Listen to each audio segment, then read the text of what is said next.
Welcome to the Frontlines of Leadership podcast, where my guests tell stories and share principles to inspire the rising generation of leaders. In today's episode, I'm excited to welcome Amy Folan to the Frontlines of Leadership podcast. Amy is in her 6th year as Director of Athletics at Central Michigan University, a role she was appointed to in October 2020. Under her leadership, CMU Athletics has reached new heights, including its best ever fundraising year in 2024 through 25, raising over $10 million and launching the department's largest ever campaign, Maroon and Gold Bold, with a $25 million goal. Since her arrival, Amy has hired 10 coaches, launched a men's golf program, secured a $5 million healthcare partnership with My Michigan Health, and overseen MAC championships in gymnastics, wrestling, lacrosse, and more. On the academic side, CMU student athletes have maintained a department GPA of 3.0 or better for 53 consecutive semesters. Nationally, Amy serves on the NCAA Division I Women's Basketball Committee and the Lead One Association Board of Directors. Before coming to Central Michigan, she spent 17 years at the University of Texas, most recently as Executive Senior Associate Athletics Director, overseeing the Longhorn Foundation, where she led 6 of the most successful fundraising years in the foundation's history. Amy holds a bachelor's degree from the University of Connecticut, where she was a 4-year leader in women's soccer, and a master's degree in sport management from the University of Georgia. Amy, welcome to the Frontlines of Leadership podcast. Hi, Amy. Thank you so much for being willing to come on the podcast. I'm excited to get to know you and for our listeners to hear your story today. Thanks for having me, Jackson. It's an honor, and I'm excited to be here. Yeah, we'll just jump into the first question. I'm as I've looked at your career, both as a soccer player yourself at UConn, and then as you've gone through the University of Georgia, Texas, and we'll get into all this, and now at Central Michigan as the athletic director. Who is someone throughout your career that you've watched and who had a great impact on you as a leader? And what were the attributes that they possessed that made their leadership stand out to you and made them an example to you of great leadership? Well, I've been really, really fortunate. You mentioned I've been a lot of great places. And so I actually have 3 that I'm going to Okay. share. And it's not going to be long, but I know that everything's about people. And so I've been lucky to be around great leaders. And one is Noreen Morris. I always give her credit because she was the first. So when I was a student athlete at University of Connecticut, there was an Amy Schwartz from Portland, Oregon, and Amy Folan from Portland, Maine. So opposite areas of the country, there were 2 of us. And she came up and found me and she said, "Hi, I'm Noreen. I just want to welcome you to UConn." And, Noreen's probably not, she's like 5 years older than me. But you just made me feel at home. So it was like an easy lesson for when everybody's new and you're somewhere where we all go through that. But she was just kind and she was genuine and she came over. So it was even the small things. I think leadership, we underestimate that those small moments have a big impact. And I give her a lot of credit to this day. And I just saw her at the Final Four and she laughed because I did go to her and say, "Hey, I thought I want to do sports broadcasting." She was helping kind of mentor me. And then I said, "I think I want to do what you do." And she said, "No, you don't." And we laughed to this day. I was like, "I should have listened to you." And she's like, "No." But I mean, just truly fortunate to have somebody so genuine and caring. And it's not always the big speeches or accepting the trophies. Like, I think a lot of what's important is behind the scenes and the small things. Yeah. Another person is DeLoss Dodds. So that's a name. He was the AD at Texas for I think 32 years. It was a long, long run. And some of the things from him is same thing as not accepting the trophies. He is very genuine. When he was interviewing me, he actually stopped the interview to pick up a call from his grandson and he talked to him and then he got back on the phone. And so I think just his priority of family and such a demanding, crazy business that really stood out to me. I'd never seen anybody in a professional setting do it. And at first I wasn't sure quite what I thought about it, but I was 28 and I was like, he's successful. So it kind of gave me permission to have family and be important. So kind of through example.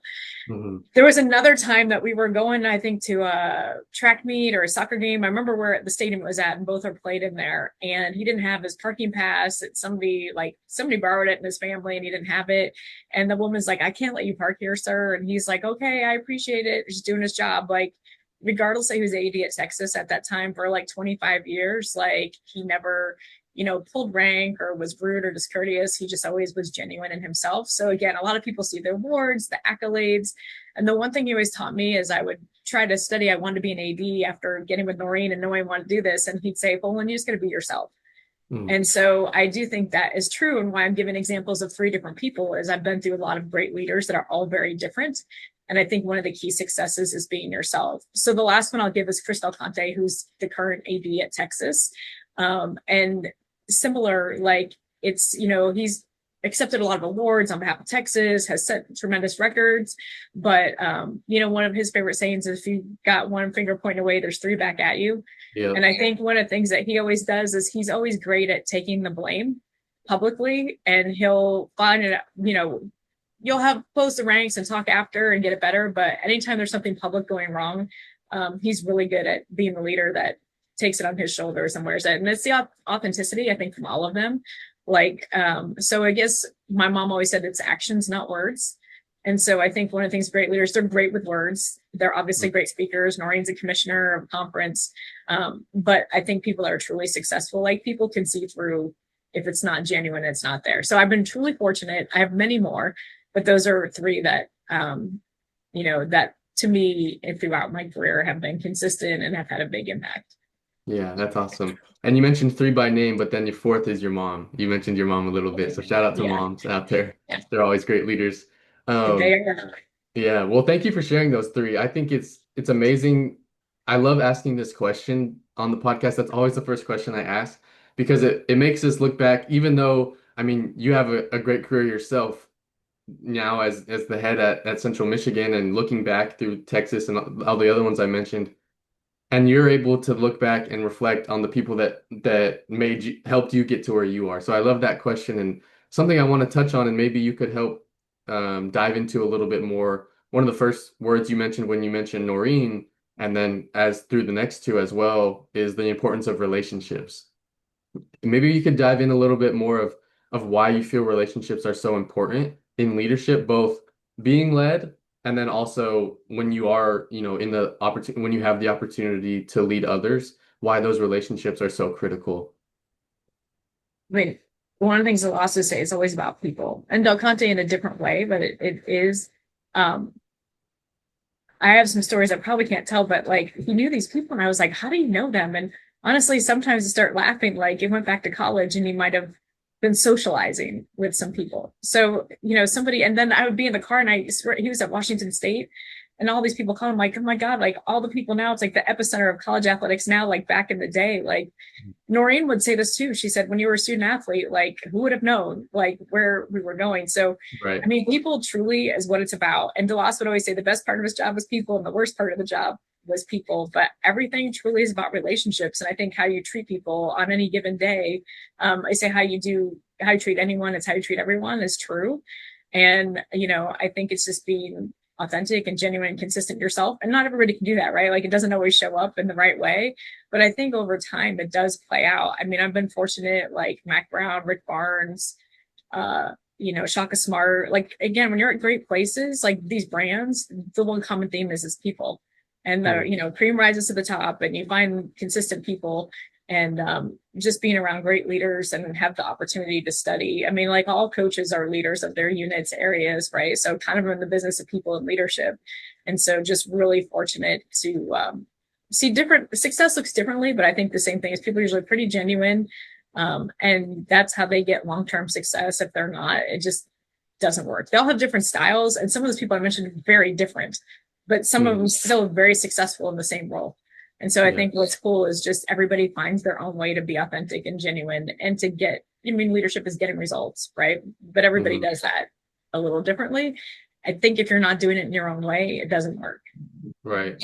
Yeah. And I think, even just us being on this podcast together came through a relationship, through a connection that we both had through Bird Baggett, of course. And I think it's so true. As I've interviewed more and more leaders from the military, the highest ranks of the military, to business, to now athletics, it always has come back to relationships and the importance of people.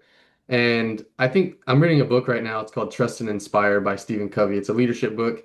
And he talks about the balance of performance versus, relationships with people. And both of them are very important. Like if you can't perform, it's hard for people to trust you. Like and if you can't ultimately get the results that are needed, but you have to do it in the right way. And you have to have that moral authority through relationships and people being able to trust you. So there's definitely that balance, but it always comes back to the ability for a leader to be trusted and then also to trust his people or his or her people to delegate to them as well. So the trust has to go both ways, but ultimately I think it always comes down to relationships and the people involved. So thank you for sharing that. And you may have already answered this the second question that I want to ask you, as we've talked about people and relationships.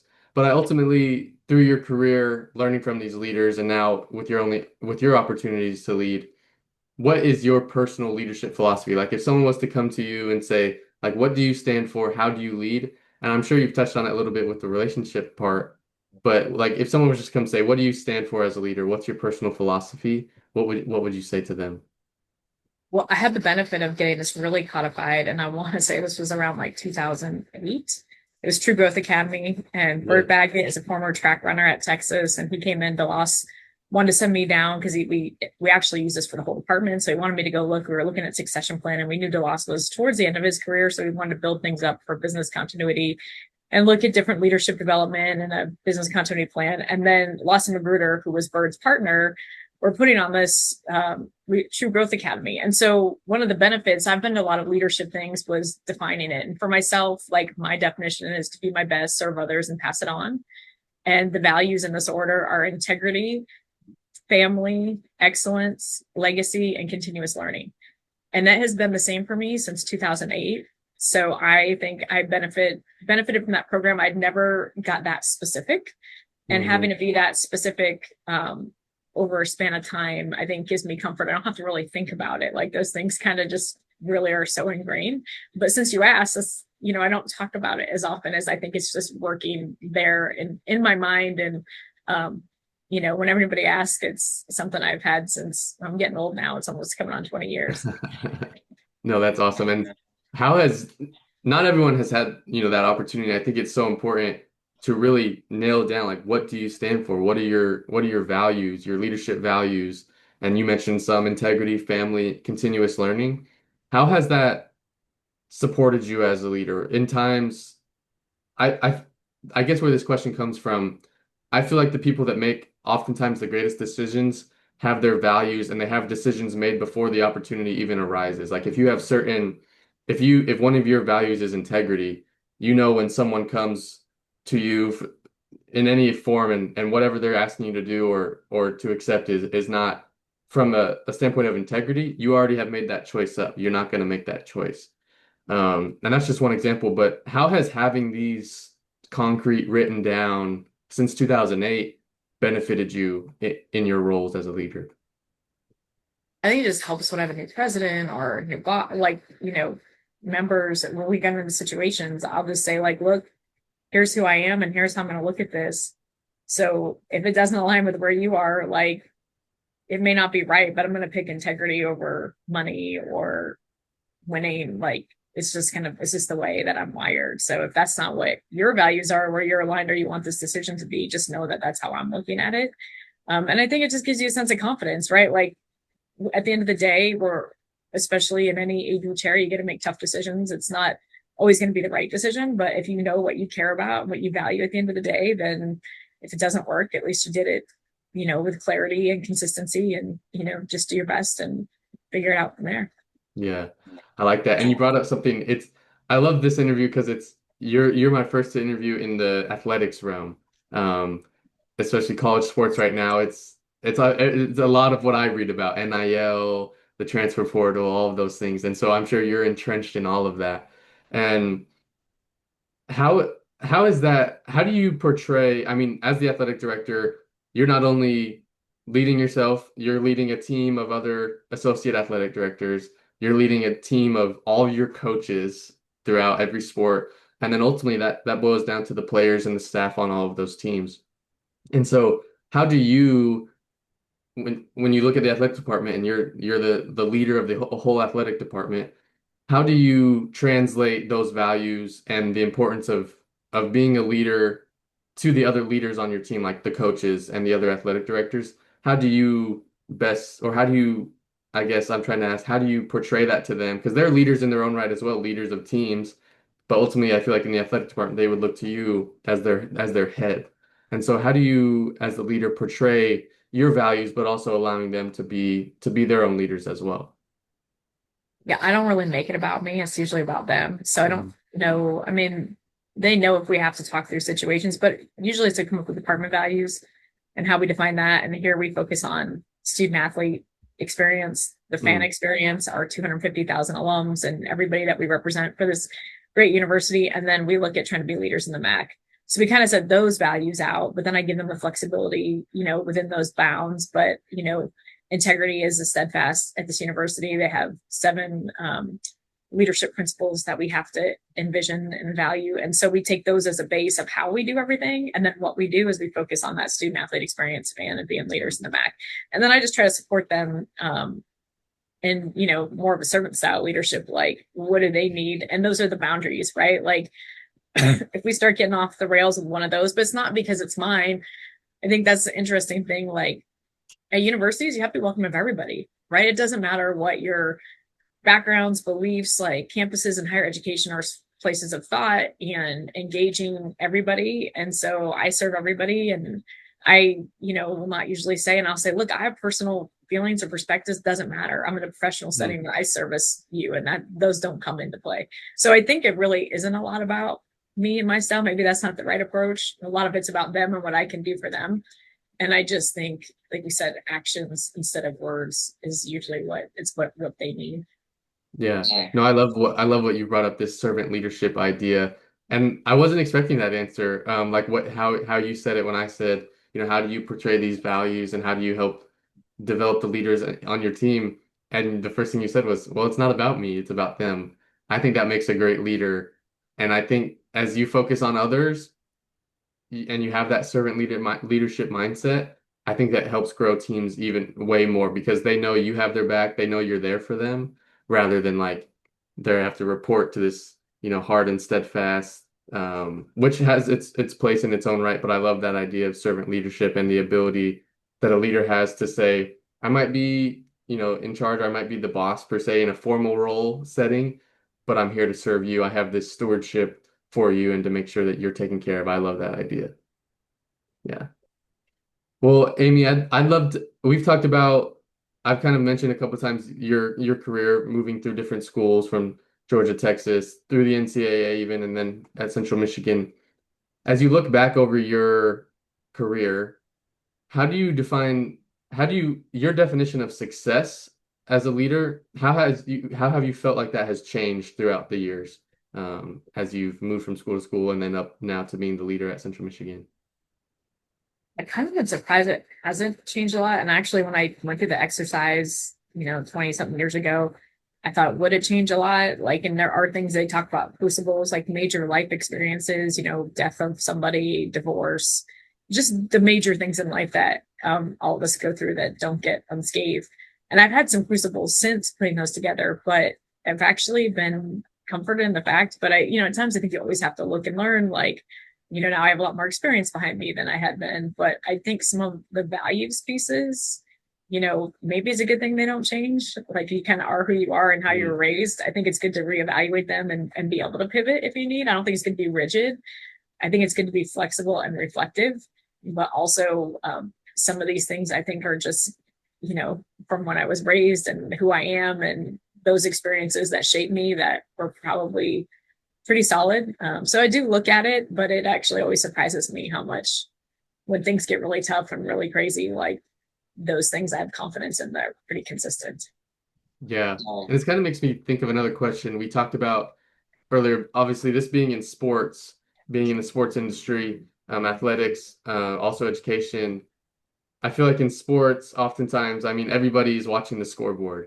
Who won the game, who lost the game, who had this many points or touchdowns or whatever it is. And so I feel like it can be easy from an athletic director's point of view to say, how many games did we win? We're successful because of how many games we win, and versus our losses, or how many points or how many All-Americans we have and obviously you want to win. Those are the things you want to win. It's not like you're wanting to lose or you don't want to produce great athletes or you don't want to win national championships. But how do you personally maintain this vision of success, of values, and standing for who you are while still balancing the idea that we want to win and we want to perform as well? Yeah, I don't think those are separate. I think sometimes following the process is how you get there. And I don't think that's changed, whether it's at Connecticut, Georgia, Texas, the NCAA, or at Central Michigan University, the expectation that you win and you get results is going to be there. I think the values is kind of like how you do things. Hmm. And so I don't think those are things that are always at conflict. I think some people, different values, like it could be win at all costs, right? Like there's certain places you need to know you're not a good fit, either way. Like not everybody's built the same and not every experiences. That's why diverse school of thought and backgrounds. And so I just need to know when I go in a place, like, here's who I am and is this a good fit? But I don't think there's any different at Texas, either the leaders you asked me about, like any of the schools I've been at that are, in their own right, highly successful. Like, I think people need to know their values. They need to know who they are. I think you usually end up at the places that fit. And if you're going to have success, you definitely, those all have to align. And if you don't, I think you end up moving on and going somewhere else. And look, people are places and some places change. Being at the same place for 18 years, I saw times where it's definitely probably more true and not, but you being somewhere for 18 years, you kind of look in, the water pools in the same place and, the copiers in the same place. So it kind of is interesting to be able to study an organization and see how it changes. But places are people too. And I don't know that it changes. And I think that's kind of surprised me through the journey, but I think I was lucky, right? Lucky to have good leaders, lucky to have that process like you talked about. I think if I wasn't so fortunate, and look, one of my values I said was continuous learning. I'm in higher education. Like, Yep. Yeah, kind of fits, right? It doesn't mean I Yeah. can't learn from another industry, but in my career, I went from compliance to fundraising. Not a lot of people go, and those are kind of considered polar opposites. Like, I just think there's certain things where you look back and you're like, oh, and I just felt fortunate to be able to, continuously learn and take those values and do the best. And look, none of it's easy, right? Like we all try our best every day to be our best versions of ourselves. So I'm not saying I always hit the mark, but you always try. And then I think the comfort is like, I know what I want to do and what I'm about. And, the rest, even at Texas, like, you get to put the pants on the same way everybody else does and you get to go work hard. And I think they're the allure of the brand and just being the best. You can start to believe the hype and not do the work. So I think everywhere you have different challenges. I think we're crisis management and problem solving everywhere we are. But look, you mentioned the military, like the best leaders in the world. Like none of it's easy. And some of that you can get locked into, you can believe the hype. And you have to remember every day, like you have to do the work and you have to do the things when nobody's looking and you have to stay true to your values. And if you don't, it will come out one way or the other. Yeah. And I love that you tie the two together. Oftentimes values and performance, they're tied together. And it's funny, I love sports movies, sports books, like I love all of those. And it reminds me of, Coach K's gold medal team and the story of that in the Olympics. And he came in and instilled these values as the leader and ultimately led them to their greatest success. And there's a million stories that you could read in a book or watch a movie where a team grows in value and their success grows as well in terms of wins. And that may not always happen. You may have the greatest value system and you may go winless for a season. It never is perfect, but I feel like oftentimes some of the greatest teams performance-wise have also the greatest values, both the leaders and the players. And so I think that's important. And actually, the model that I've kind of come up with through my experience with the front lines of leadership and interviewing and studying is actually leadership equals people plus process. And the people being the leadership development, the characteristics, the attributes, the people side, the relationship side, and the process side being how do you build a process that's going to perform? And you can't have one without the other. Like ultimately the greatest leadership comes from relationships and people, but also being able to develop good systems and good processes for success. So I 100% agree with you. I think they can be tied together and they're really important. So yeah, thank you. Sounds like you're built for athletics. Well, I would love that. I was an athlete all through high school and unfortunately didn't ended up to go just to get my education in college, but no, I love that realm, love that industry. I watch it probably way too much, but no, thank you for that.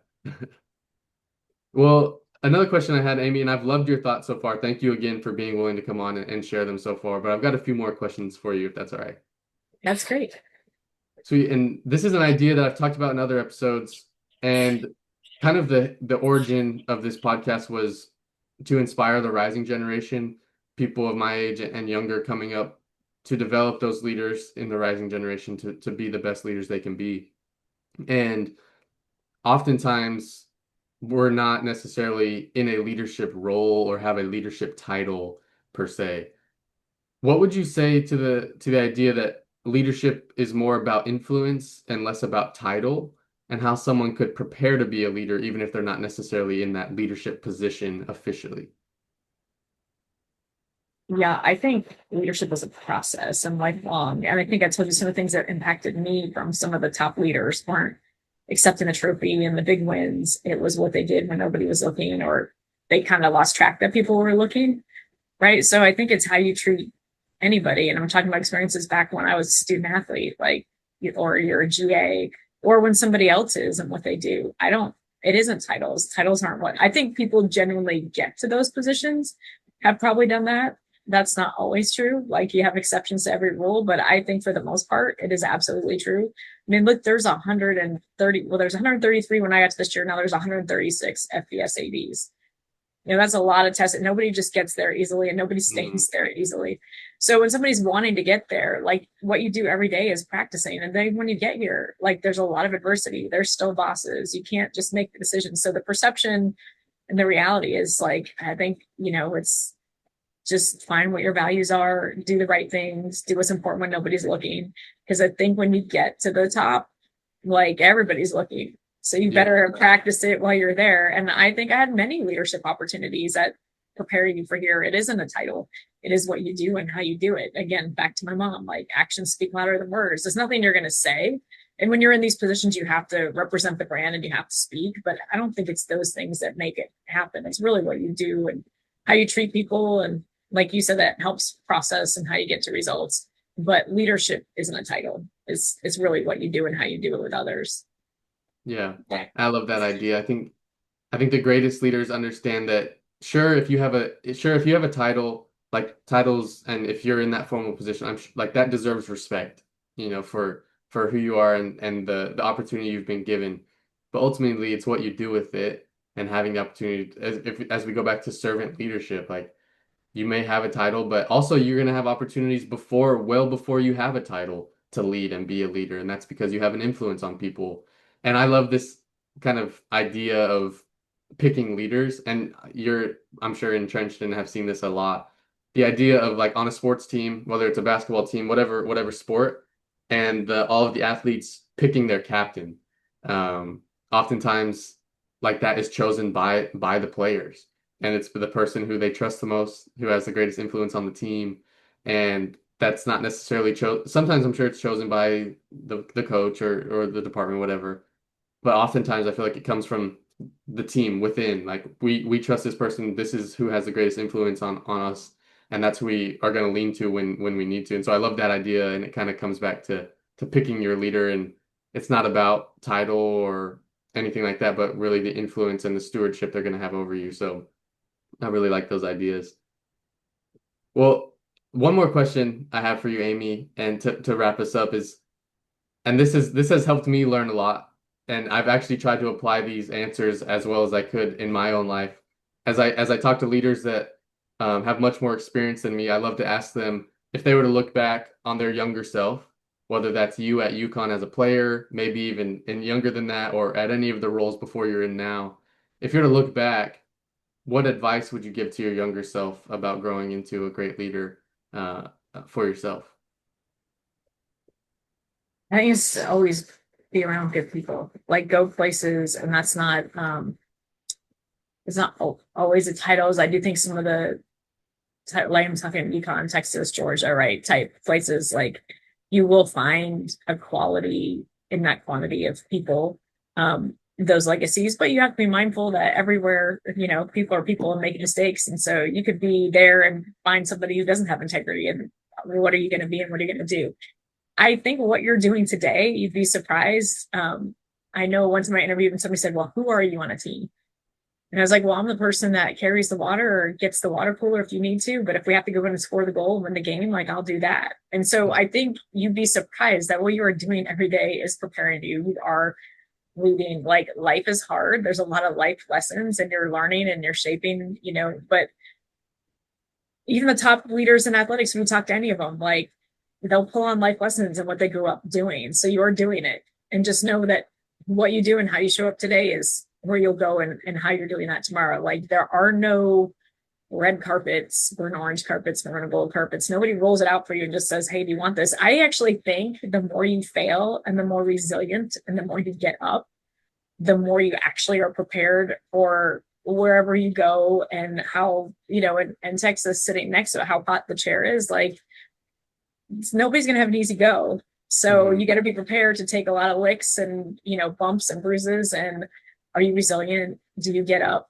And life is hard. Nobody's going to get through unscathed. And sometimes people are sitting in these chairs going through some really tough things. And you've got to just do the job and figure it out. And I'm talking about peers, right? To the left and the right. So I think for young people, like this illusion that you get there and you've arrived, it's an illusion. And so just keep doing what you're doing and be around good people and just keep learning and just trying to do your best version of yourself. And maybe something like the True Growth Academy, right? Like if you can go through your own lesson, get clarity on what you are and your values. And there is a time continuum to that. Like some people have a lot more crucibles and experience when they're 12 than some people do when they're 30, right? But I still think knowing for you where your comfort is and what you're about at the point your life can reveal that is probably the best advice. But, just keep getting up. I guess that would be the best advice. No, I love that advice. Thank you for sharing that. It reminds me of, Rocky. It's not how hard you can hit, it's how hard you can get hit and keep on going. And I think I love that idea of like fail often, fail fast, fail often, and like that's how you're gonna learn. And I'm really glad you shared that, and I'm gonna take that advice to heart too, because oftentimes I get impatient. It's like I want to be here or I want to make it to this milestone, and I kind of rush it, and I lack that patience sometimes. It's like, oh, if I get there, then I've arrived. Like you said, that illusion of arrival. You probably will probably never arrive, even if you make it to the highest of highs. You'll probably get there and still want to keep growing, and like you said, continuous improvement, continuous learning. But I love that idea of being curious, failing often, failing early, and then learning from it. So thank you for sharing that. And just to wrap up, Amy, thank you so much for being willing to come on the podcast. I've loved the stories you've shared, the examples you gave of great leaders in your life, and then the principles and values that you live by, and they're going to help me be a better leader and hopefully the listeners to be better leaders. So thank you so much for being willing to come on. Thanks for having me, Jackson. I really appreciate it. Yeah. All right, I'm going to stop the record. Chips. Yeah, go Chips. Thank you for spending time with us on the Front Lines of Leadership podcast. Leadership isn't about the position you hold. It's about the responsibility you accept and the people you serve. Take a moment to reflect on one principle from today's conversation that you can apply immediately, at work, at home, or in your community. Small, intentional actions compound into real leadership. Subscribe, share, and join us again as we continue to learn from leaders who show us what it means to lead from the front lines.